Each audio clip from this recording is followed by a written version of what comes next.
Well, good afternoon, everybody. You're all welcome to the Discovery Program webinar, which is the 6th in the series, and we'll be hosting more of these into the future.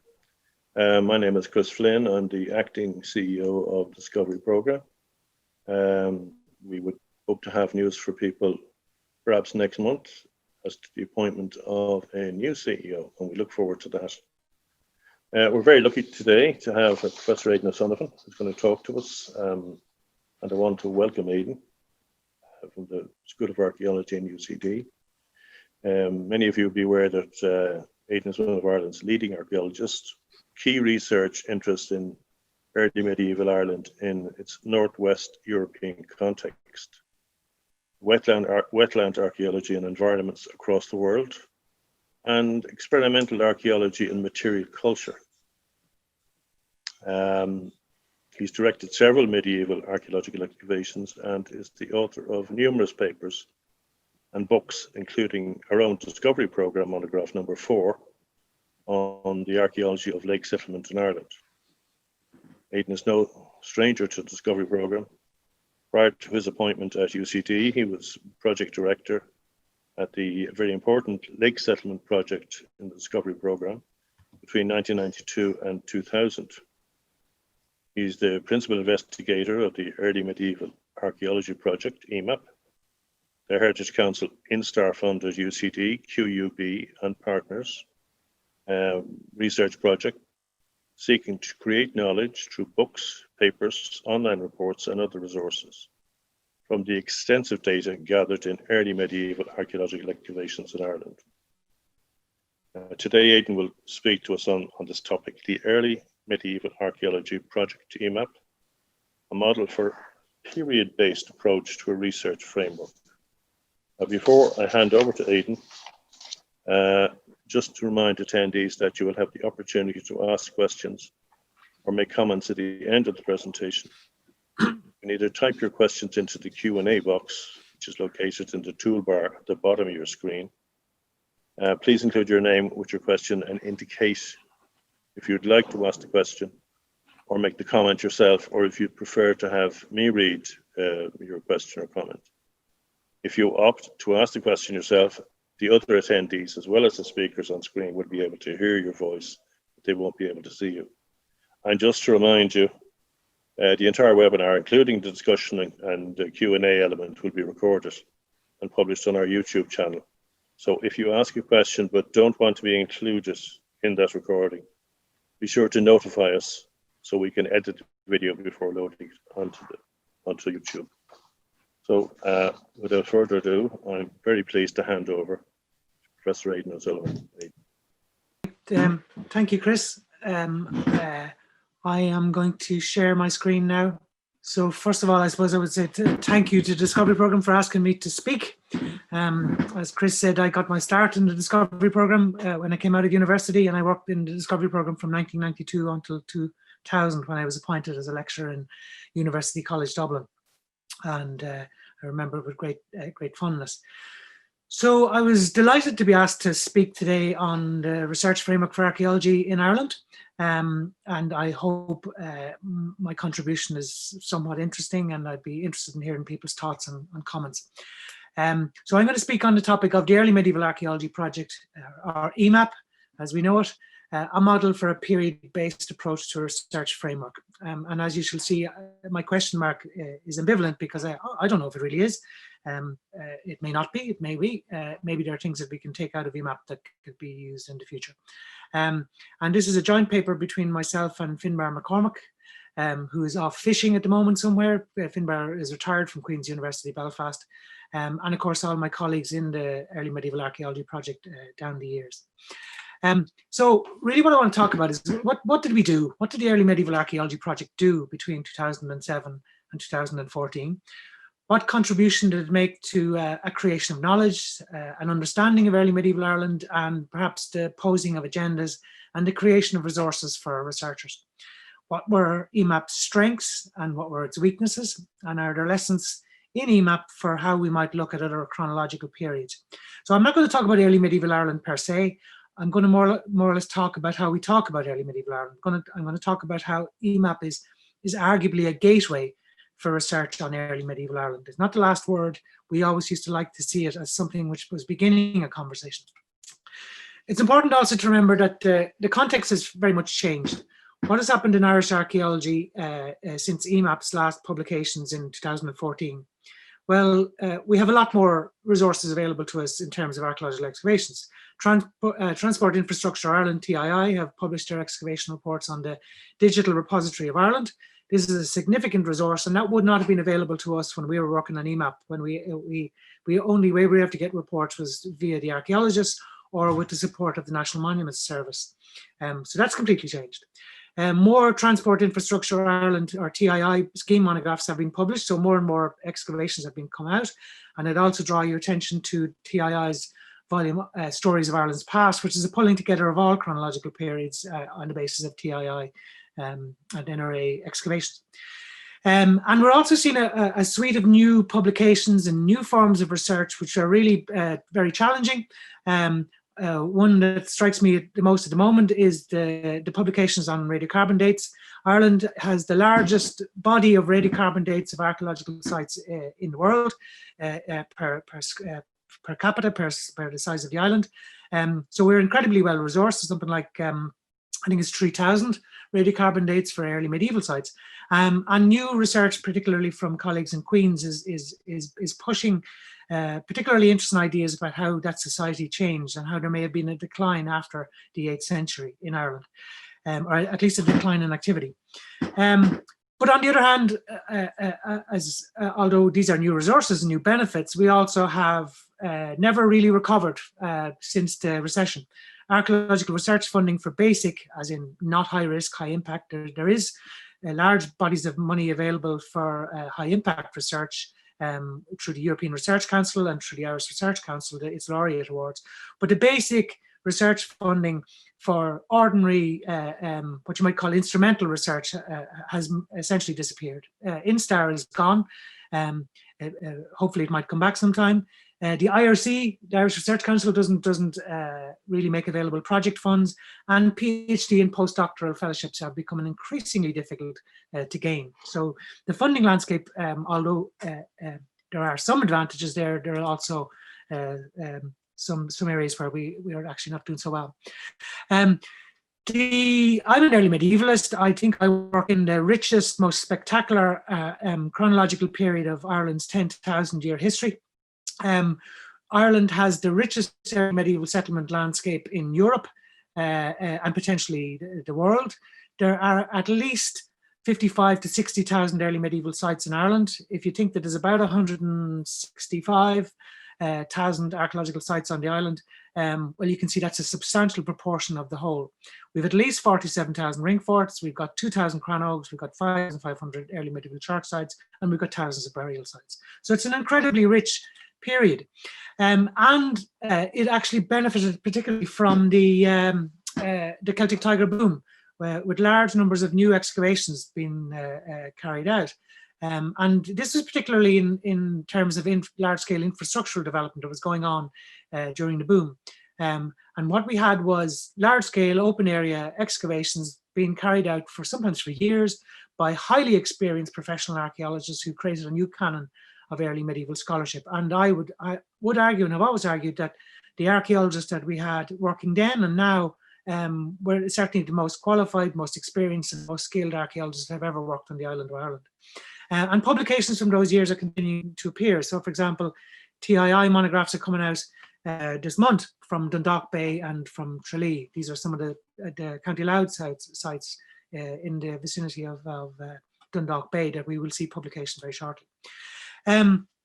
The boom then led to an exponential increase in excavations, but also an exponential increase in the number of excavations of early medieval sites, particularly between 1998 and 2007. So you can see here, this is the number of early medieval excavations per decade in the 1930s, 1940s, 1950s, 60s.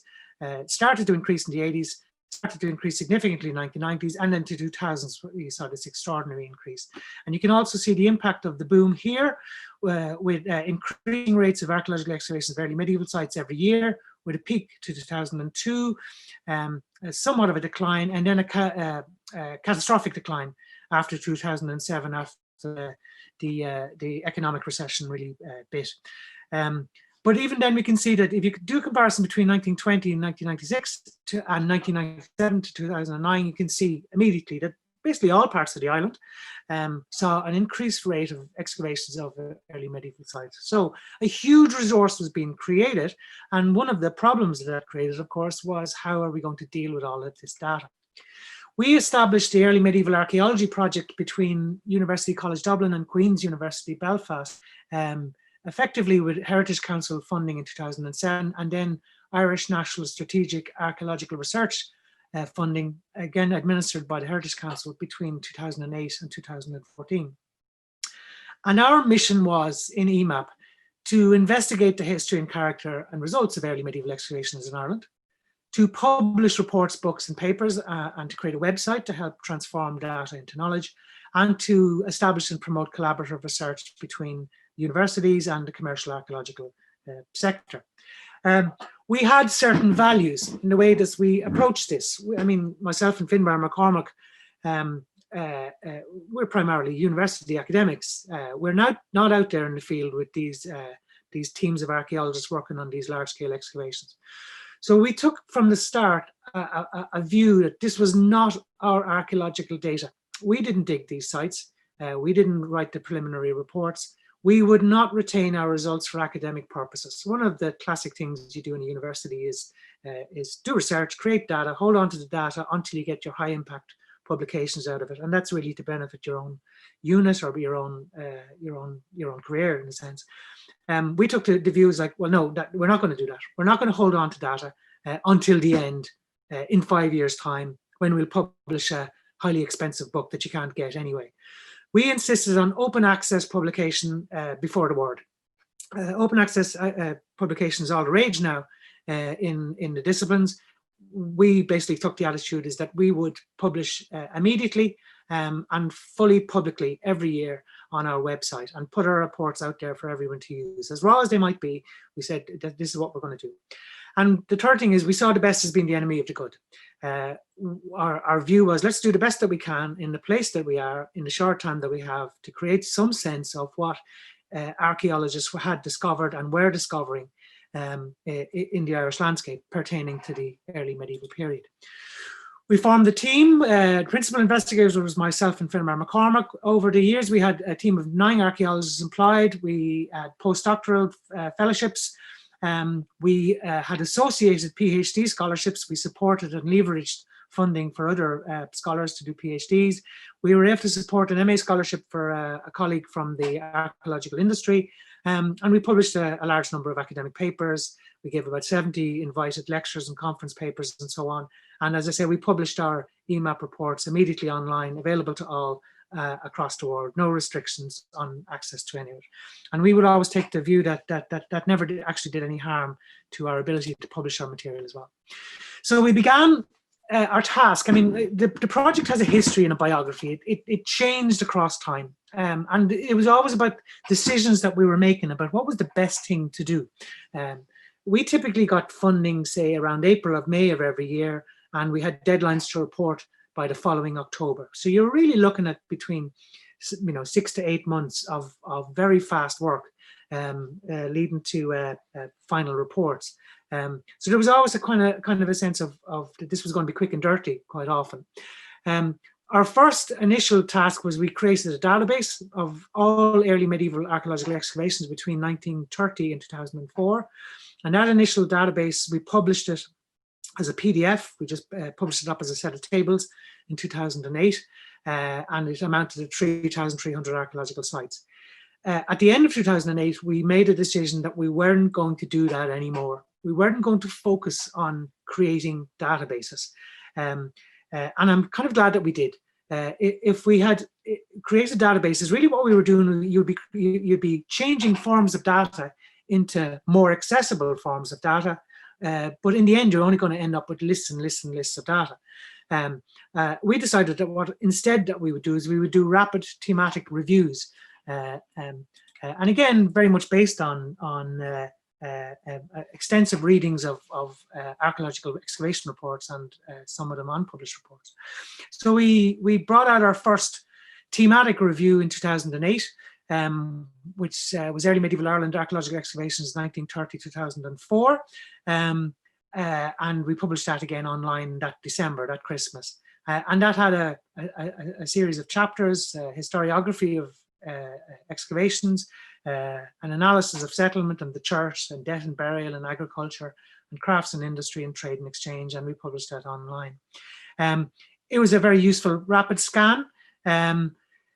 To be honest, we don't like to see it quoted on archaeological reports. You'll still see sometimes publications saying O'Sullivan, McCormack, Kerr and Harney 2008, and I kind of wince because it was really our very, very first report, and it very quickly became outdated and unupdated. In 2009, we were working on various things. One of the things we brought in 2009 was a bibliography of early medieval Ireland. This was the largest bibliography of early medieval archaeology ever assembled. The work was largely done by Lorcan Harney, who has a tremendous engine when it comes to hard work. And at that stage, it contained 5,600 entries organized into different teams. And it was we published that as a searchable PDF. So you could put in your own interests, antler working or ringfort, in a searchable PDF, and it would give you all the publications that come out on that.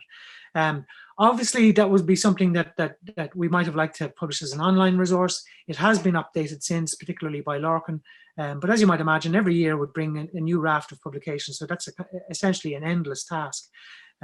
But it is there at least for people to use as a resource. You could analyze that database, in fact, and that in itself was revealing too. You can see these are all the publications that refer to early medieval archaeological excavations and finds, and you can see that the sudden surge of publication in the 2000s. And people used to say about, oh, the big problem in Irish archaeology is the lack of publication. Well, you just have to look at a graph like that and think, well, apart from the 550 publications in the 2000s, what more do you want? Archaeologists were meeting the challenge of publishing, particularly in terms of excavation results. Or you could also view the changing character of Irish archaeology at the time. You can see, for example, the boom in the publication of papers looking at environmental evidence, whether plant macrofossils or vegetation or environment or zoo archaeology, animal bone reports, or human osteology. And again, you can see that the surge of publications between 1995 and 2013. So a very, very striking sense that Irish archaeologists were meeting the challenge of trying to get publications out. We moved on in terms of our work. We published a report in 2010, a 2-volume work on early medieval dwellings and settlements in Ireland, AD 400 to 1100. And that had a gazetteer of 240 different early medieval settlements, and we provided all their site descriptions and site plans and radiocarbon dates and so on. And we regarded that as providing a baseline for archaeological analysis. And we know that has been used many times since in master's theses and PhD projects and so on.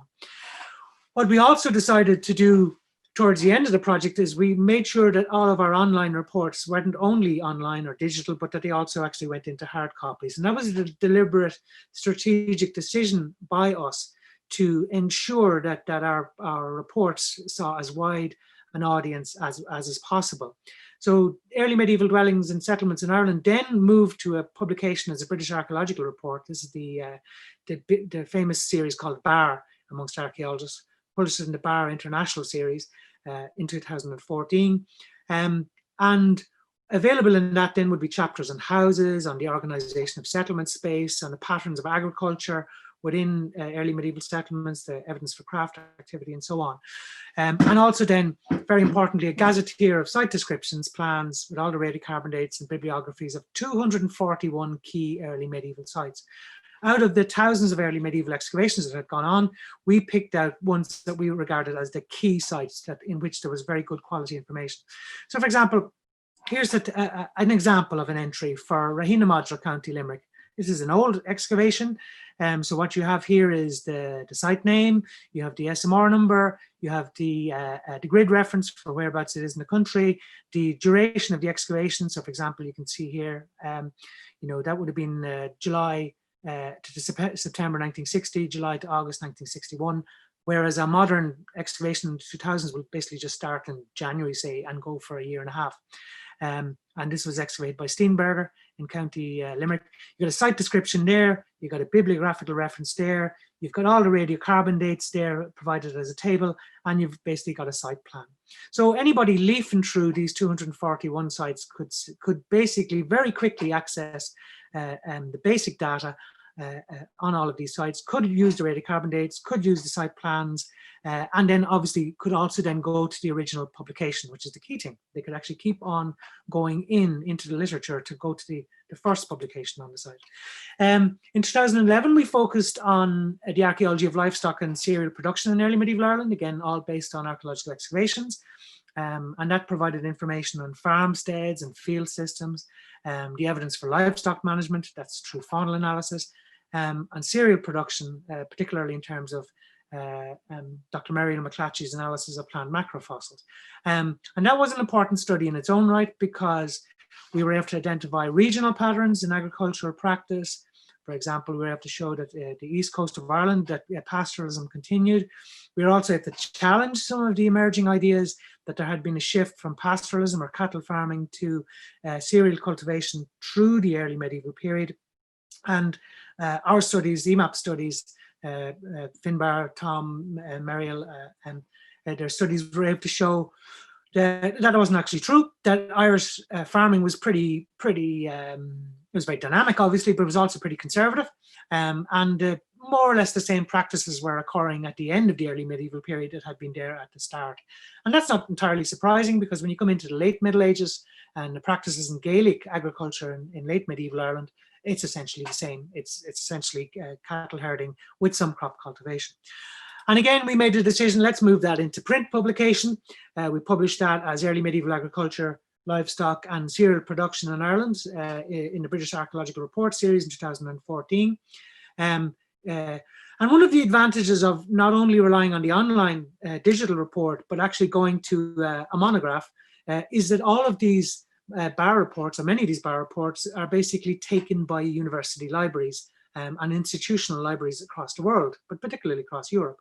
So, for example, a university in the Netherlands, it will automatically be buying all of these British archaeological reports. So that we were basically able to place our publications and our interpretations into an international audience. Whereas with a website, you're basically expecting people to come to you. With a publication, you're basically going out to them and making these things available. And I'll make another point about the advantage of hard copy over digital publication as I come towards the end. So how would you use this? If you had a copy of this, which you can get from most good libraries, there'd be copies available in the National Library, Trinity Library, University College Library, Galway, Cork, Sligo, Belfast, all of the university libraries will have copies of this.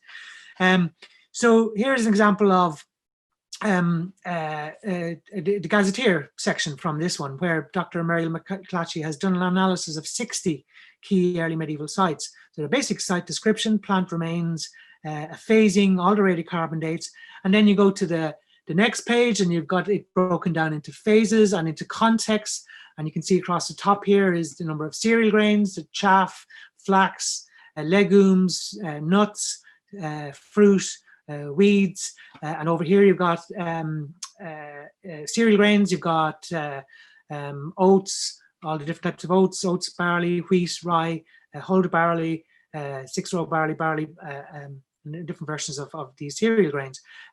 So what Muriel is doing there is producing the actual data which is available to you, and you can go to the next page. You can also see the weed species as well, whether that's be fat hen or nettle or clovers or whatever. And these also would be indicative of agricultural practices. So you can go back to the original publication, of course you can, because all the data is provided there for you to do that, but you can also use the EMAP volume to get started on getting an overview of actually what has been found in terms of plant remains from these sites. So a really valuable and important study. And the very final page there from Byerstown, these are grasses and so on. And then you move on to the next site, Caracalla, County Clare, it's plant remains, and I could do the same thing. I could show you all the tables that would be available for that one. 2012, we started to focus in on industrial activity on rural secular sites.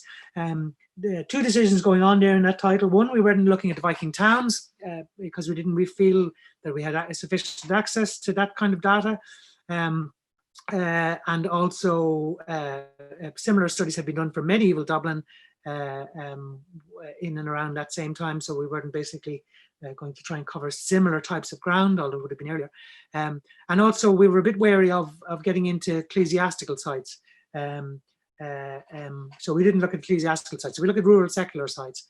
And then this is an online report again, which looks at ironworking, copperworking, stone, pottery, and all of those kinds of things. And again, that went to publication. Incidentally, Lorcan Harney then, after EMAP was over, continued his PhD and focused on early medieval monasteries. And Lorcan has been publishing papers since the completion of his PhD. Lorcan is now actually a national school teacher. He left archaeology, but is publishing more than most archaeologists still in some of our principal journals. And he did essentially an EMAP of early medieval monasteries. It is a stunning piece of work in its own right.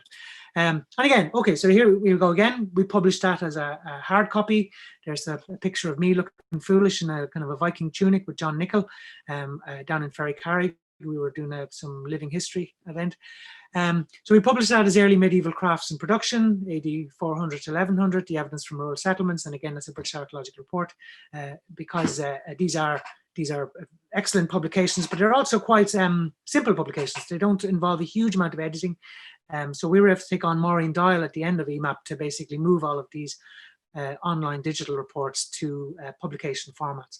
So again, you could take this volume, you can look at chapters on crafts, on ironworking, non-ferrous metalworking, glass, enamel, bone, antler and horn and stone, with an analysis by Dr. Maureen Doyle of crafts, dress and costume, and then a very extensive gazetteer by Tom Kerr, Maureen Doyle and Matt Seaver of crafts and production evidence from 317 different key early medieval sites. And again, what you'll get is the site identifiers, the site names, the grid references, the publications, the site descriptions, some basic site plans, all the radiocarbon dates, and then tables of data on the evidence for craft working and some artifact illustrations. There's a drinking horn terminal there, and there's a spindle whorl there. And the drinking horn terminal is evidence of feasting. The spindle whorl is evidence of textile production.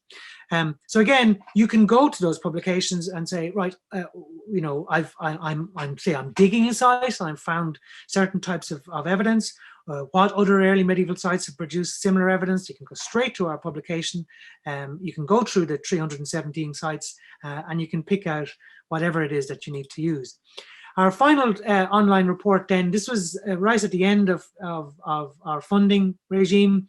Instar was very generous to us, but obviously towards the end, the funding became a little bit tighter. And by the end, really, we only had sufficient funds to employ Tom Kerr and Maureen Doyle. Tom to work on this volume of the Economy of Early Medieval Ireland. Maureen was applied the following year. Tom basically put together this is an overview of the economy, putting forward various theoretical models of how the economy might have worked. And we never actually moved that one to publication, but it's still available as an online report. And after all of that, we came back to the start in a sense. Our very, very first online publication back in 2008 was called Early Medieval Ireland, the evidence from Archaeological Excavations 1930 to 2004. This one we actually went back far earlier and came a good bit later. This was our main synthesis. This was our big book, as it were, that came at the end. But as I've already said, we didn't wait till the end to have this. We'd already produced many publications along the way. And this was us basically standing back and looking at all of the evidence through our team. So the team there was basically me and Finbar, and although we had several of our colleagues worked on EMAP down the years, it basically originated with me and Lorcan and Lorcan's ferocious work in 2007 and 2008, and Finbar in Queen's University Belfast, he worked continuously with Tom Kerr, and Finbar and Tom were basically worked on the EMAP continuously over that 7 years. So we brought that out as a publication with the Royal Irish Academy. We were very pleased to be published by the Royal Irish Academy, obviously the premier learned institution in Ireland. It's got 576 pages. It's got hundreds of figures. It's got all of these things. It's available to purchase as an ebook from the Royal Irish Academy. You can also download it as a Kindle book on Amazon. And individual chapters are also available on JSTOR. And the Royal Irish Academy has made the settlement chapter available, chapter 3 on settlement, available as a free download. Unfortunately, although it's a beautiful book, there was only 750 copies published or printed, and it more or less went out of print within about 2 years, and is now out of print. I've seen it for sale on antiquarian booksellers for $1,000, but I wouldn't be spending that amount of money on it, especially seeing as you can get it as an ebook. One of the interesting things was it was almost never reviewed. It was never actually sent out to journal reviews. So, those of you who are familiar with early Irish studies might think, well, that was lucky. Early Irish studies reviews are often will draw blood. So we don't really know what kind of impact it had on scholarship beyond the fact that it went out of print and that people have it. How would you use it if you have it, either as an ebook or as if you're lucky enough to have a hard copy? So it has chapters on the history and legacy of archaeological excavations. It's got chapters on early medieval dwellings and settlements, the early medieval church, farming, crafts and technology, trade and exchange, and death and burial in early medieval Ireland, and then a conclusions which tries to draw all of these themes together. And I remember at one point, I had stuck in stuff from early Irish history, and Finbar rightly came back to me and said, no, this is an archaeological publication. Let's stick with our title, The Evidence from Archaeological Excavations. So our publication is, what is the evidence from archaeological excavations for early medieval Ireland? There's lots of things it doesn't do, but that was its core task, and to keep the focus on that, because there's plenty enough to be going on with in terms of the sheer amount of data, thousands of archaeological excavations, thousands of publications by archaeologists down the years. So we kept very much a focus on that. The second thing that we kept the focus on, we took nothing for granted. Absolutely nothing. We basically said, this is what people think. Is it true? Maybe it is. Here's what they say. Here's what the evidence shows. We also, I like to think, we never got dug out of anybody. We basically tried to treat other scholars with respect. If some of our colleagues had published opinions on particular aspects of early medieval Ireland, we just said, this is what they said. We didn't necessarily feel we had to take it down or criticize it. We just said, this is what they said. This is what the evidence shows. You might think that, you might not think that. Here's another way of thinking about it. It's all good. So I was kind of glad at that. Our tone was never basically knock other people down to build ourselves up. It was always basically like, this has been a community of scholarship for generations and for decades. And what has that community of scholarship generated for understanding that period? So, for example, here's an analysis in chapter 2 on the legacy of early medieval excavations. What we tried to say was, look, there's been various scholars down the years have tried to address some of these problems. These are the things that they've tried to do. This is the types of data they've worked off. But of course, we're working off incredibly rich data now that they would not have had access to before. Examples is very well illustrated. We had very generously given illustrations by archaeologists across the country, by archaeologists from the National Monument Service, by the National Museum of Ireland, by particularly our colleagues from the National Roads Authority and the Transport Infrastructure Ireland as it is now, and multiple colleagues. And this was the thing that we were always struck by, the generosity and the open-handedness of Irish archaeologists or archaeologists in Ireland towards their excavations. The instinct of an archaeologist is to find out things about the past and tell stories about it. So we found that any time we contacted anybody to ask if we could read their reports, if we could get access to some of their unpublished material, whatever, we were never told no.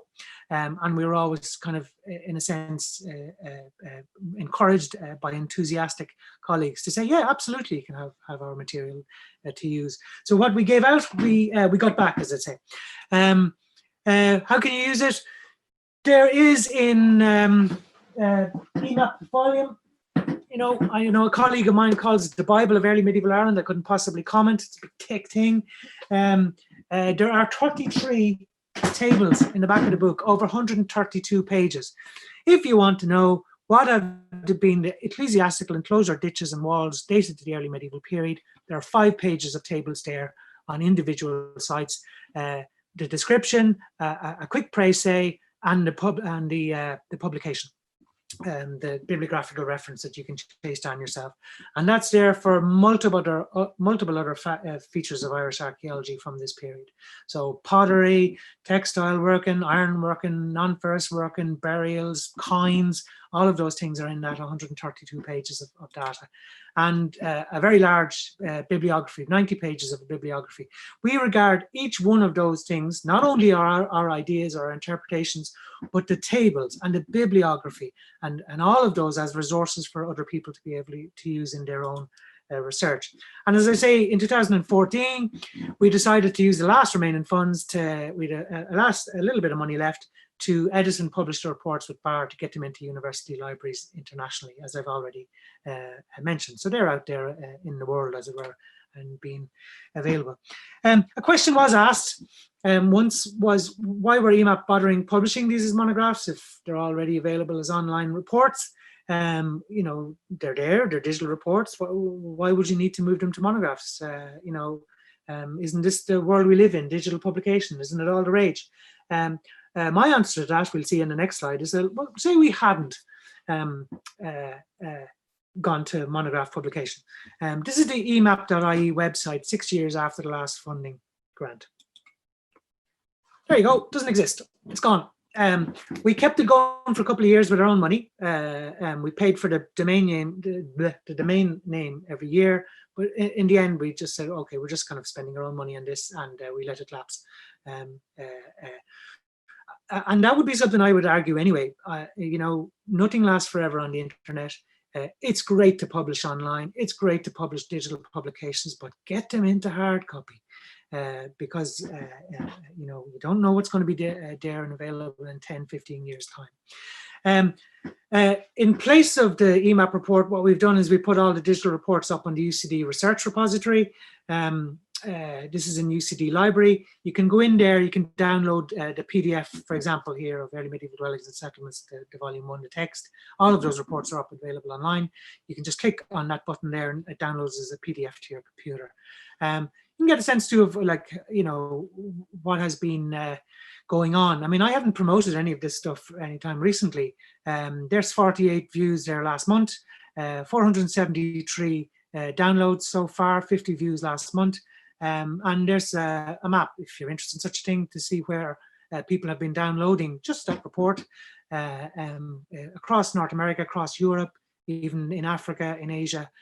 God knows why, but there you go. It's had 473 downloads of that report, and all the other reports have similar or higher downloads as well.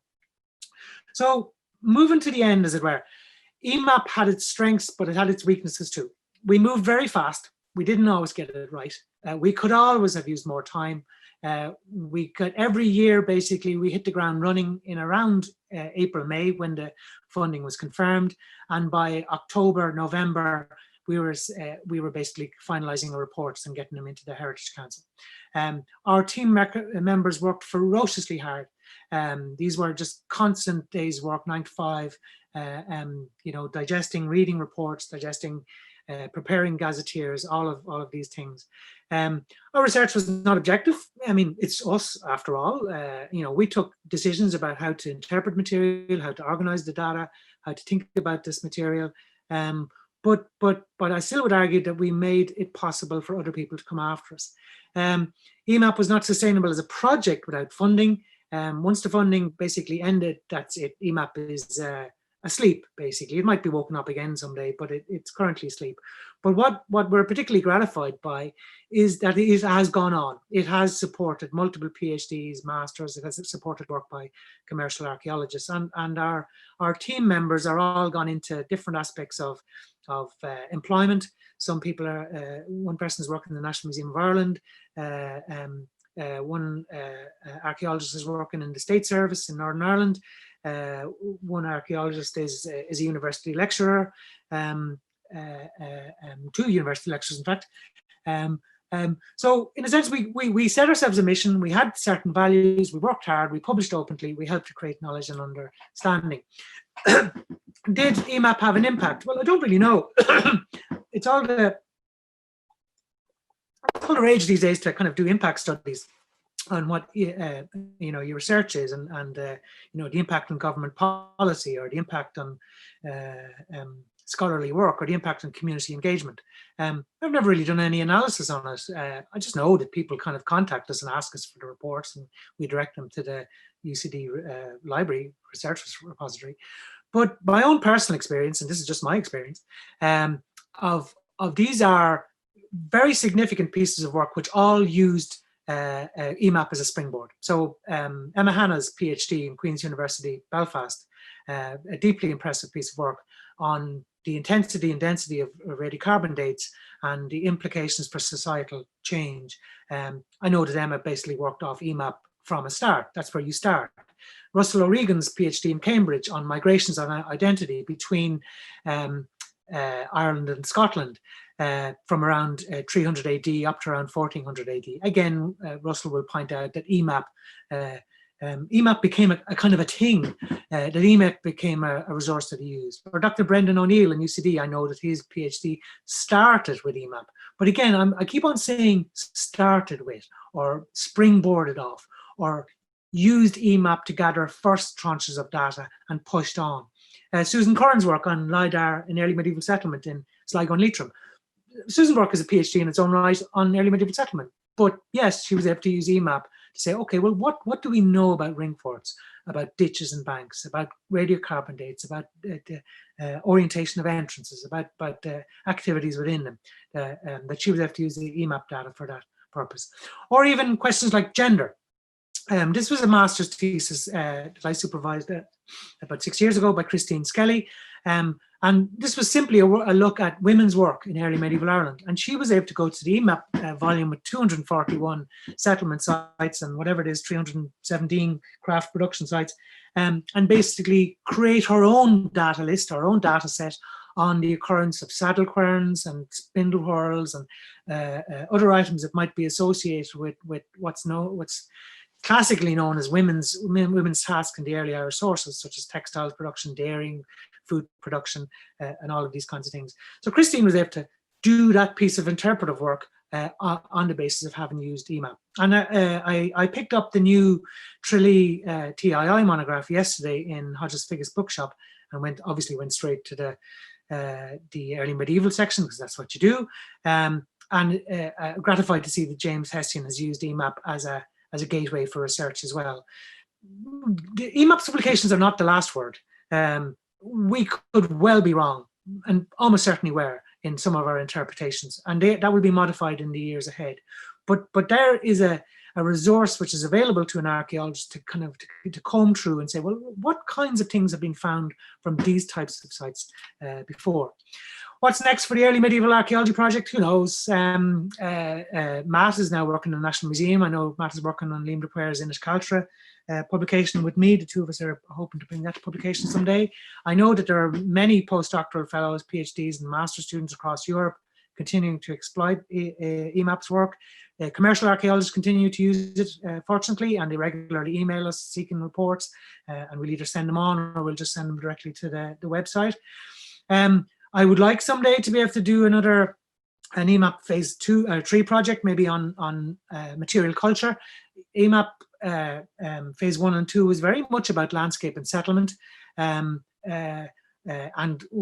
the only engagement it really had in terms of crafts and objects was through production criteria and making and trade and exchange, but not so much about the stuff themselves, not so much about the things that people would have used in early medieval Ireland to create social relationships with each other, to express identities of status and gender and kinship and so on.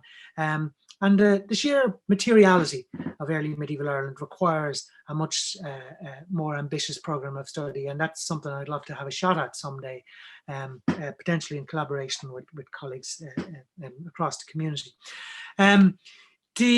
So in a sense, this is an aerial view from the National Monument Service of Cahir Common in County Clare, dug by the Harvard Archaeological Expedition in the 1930s.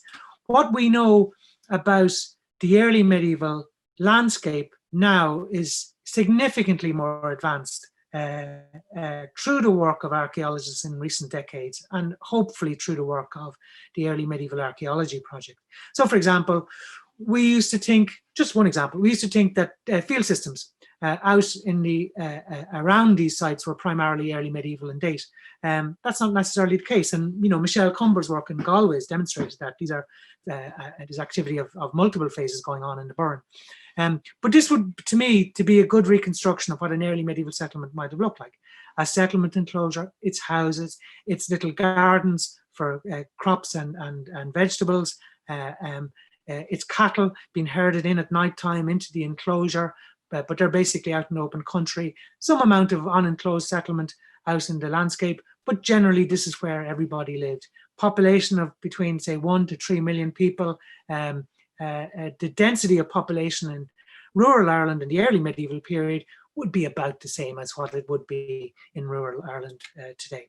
So to finish up, to thank everybody, not only obviously to thank all my colleagues in the Early Medieval Archaeology Project and everybody that worked so hard on it down the years, but particularly to thank the Heritage Council, the INSTAR programme for its funding, to the Department of Arts, Heritage and Gaeltacht, to the Irish Research Council, to the university and to Queen's University Belfast.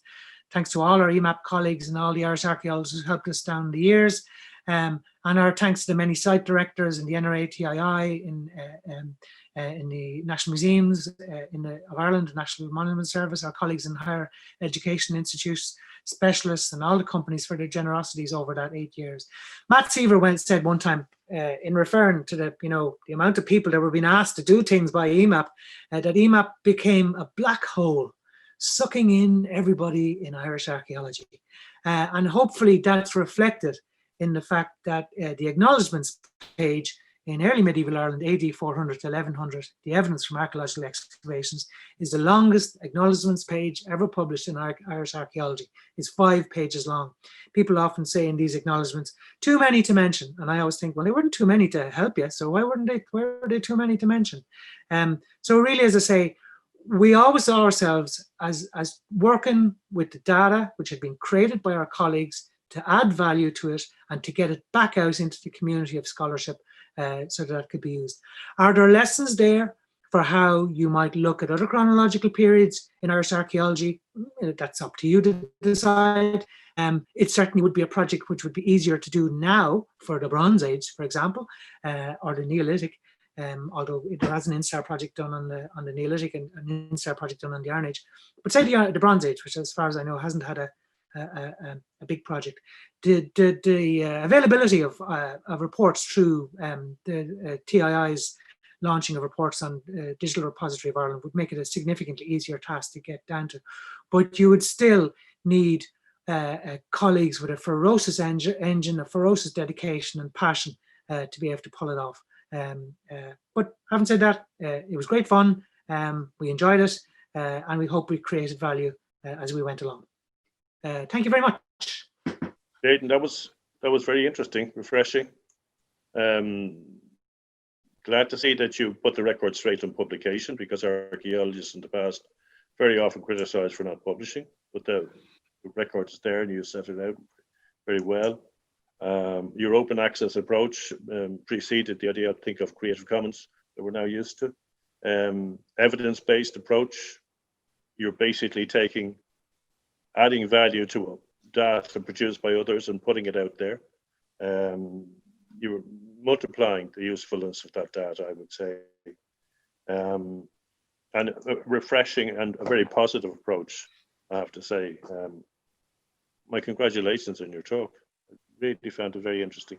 And your comment about the DRI has been echoed by, if I can go to some of the questions, I think there is a question from one of our board members, Ronan Swan. He congratulates you on your presentation.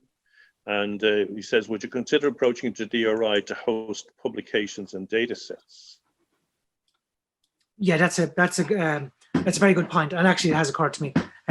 the DRI would be the place to put up the EMAP reports online to make them easily available as well. The UCD library one is a little bit clunky. So yeah, the DRI would be the appropriate place to launch them, and we'd certainly do that, no problem at all. Thank you, incidentally. I suppose a comment from Simon Gilmore about digital object identifiers. I don't know whether that was a significant factor to ensure they don't disappear in the digital repository, like ADS in England. Well, I think the ones in UCD Research Repository do have identifiers because UCD Libraries takes responsibility for that. So, you know, theoretically they won't disappear from UCD Library as long as there's a research repository there and as long as there's a UCD. But Simon makes a very good point there, and I think it echoes what Ronan's just said of one place for Irish archaeological digital materials would actually be a really useful place. And, you know, obviously users and researchers, we have to navigate within DRI rather than kind of going back and forth. And the second point that Simon makes a very good point as well is research frameworks are slightly different. And I was aware of in talking about that how we draw out research questions for the future. I had an amusing scenario there recently when somebody, I won't say who, said that that EMAPs hypothesis was, or EMAPs model was, that such and such a thing happened in early medieval Ireland. And I was chatting with the person about it, and I said, you do know we asked about 300 to 400 questions. What we tended to do in our publications would be, well, we don't know this, but what do you think this might be? Or what might that, why would that be happening? Why might that? So we took the view of like, no, we're not going to arrive at principal research questions that we think are the important ones to ask. We're going to basically say, here's loads of data, here's loads of ideas, here's loads of suggestions.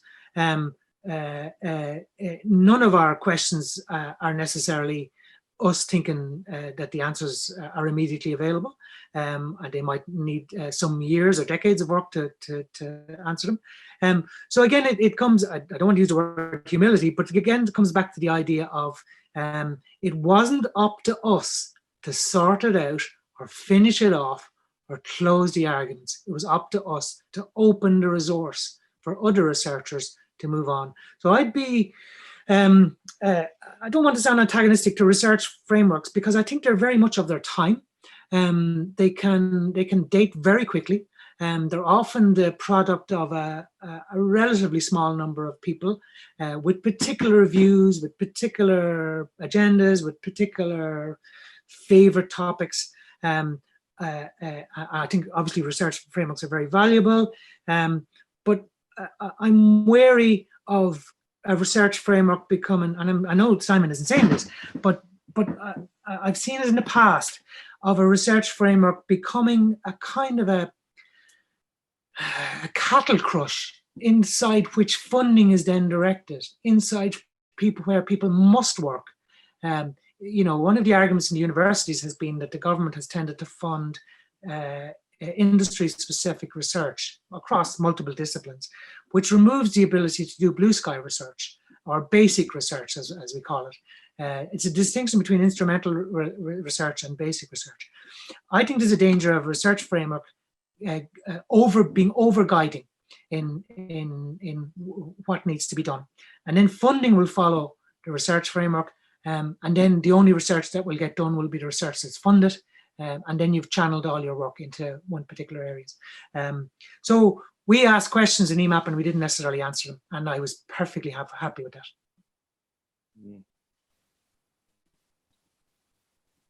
I suppose looking at it from the Discovery Programme's point of view, the idea behind the research framework that we were looking at was that we're conscious that we have limited resources. We're very grateful to the Heritage Council, obviously. But what we were trying to do was to find where are the gaps that we might be addressing, that we might help other people to address as well. And I suppose where are the gaps in Irish archaeology that should be priorities for discovery program and for academics? I'm deliberately not going to answer that question. I don't blame you.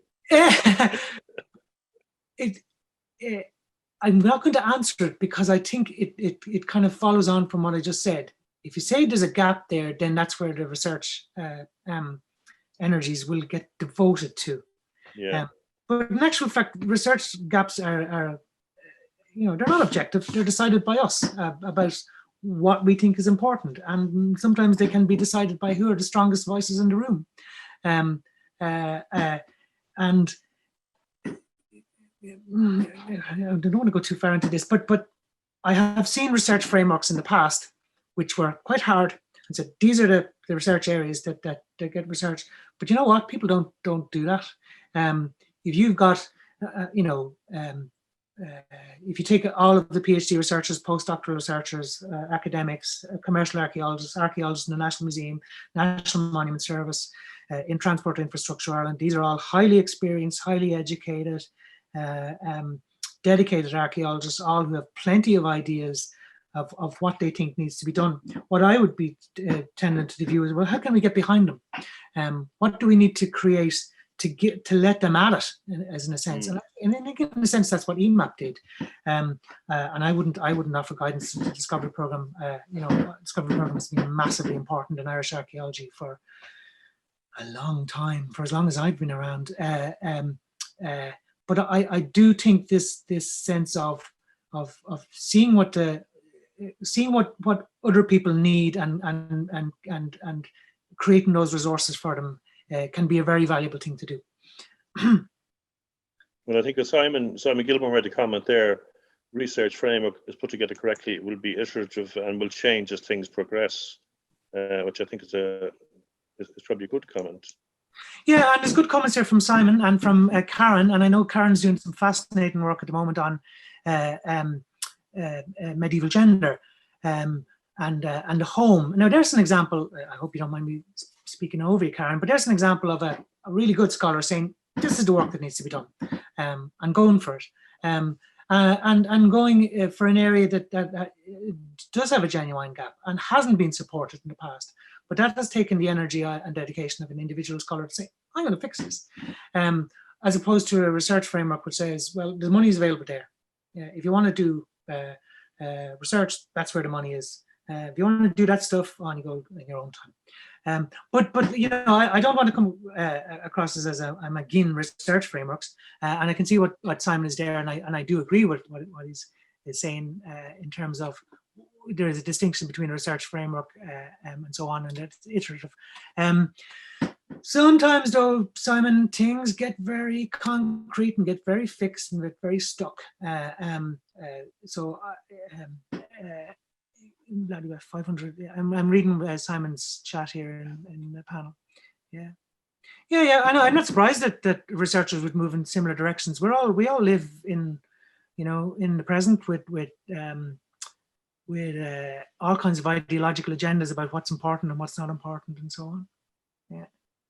And again, coming back to Karen, like she did right. Of course, we should have explicit research questions and frameworks. I'm just wary about who gets to decide what that is. That's all.